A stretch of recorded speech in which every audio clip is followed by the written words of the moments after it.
Un lungo corteo che si è snodato da Borgo Padova, dove sorge lo stabilimento della Berco, fin dentro le mura davanti al municipio di Castelfranco. Si è svolta così la protesta dei 400 lavoratori a rischio licenziamento della sede trevigiana dell'azienda che fa parte del gruppo ThyssenKrupp.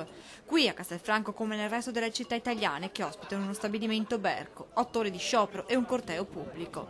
Il timore degli operai castellani è che la fabbrica di Borgo Padova possa essere chiusa o piuttosto ceduta, con l'ulteriore rischio che i nuovi acquirenti attuino un piano di ristrutturazione. Per noi è inaccettabile che l'unica soluzione a questo problema sia passare attraverso il licenziamento di 600 persone senza aver chiaro quella che è la prospettiva e un piano industriale che ci permetta di andare anche oltre l'attuale congiuntura che stiamo attraversando. Sono 611 licenziamenti annunciati tra i 3.000 dipendenti delle diverse sedi Berco in tutta Italia. Ancora da chiarire il numero esatto nello stabilimento di Castelfranco, ma dopo che la settimana scorsa è saltato il tavolo a Roma tra Ministero e vertici della Thyssen, la situazione si è ulteriormente aggravata. Quanto fra 4 giorni avremo i lavoratori che sono in cassa integrazione attualmente senza nessuna prospettiva se non la riapertura di un tavolo di confronto.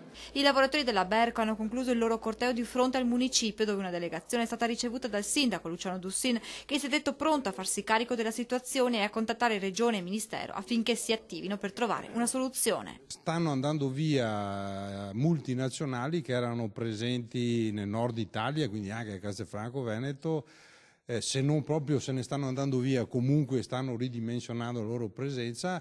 Anche queste multinazionali, questo è un bruttissimo segno.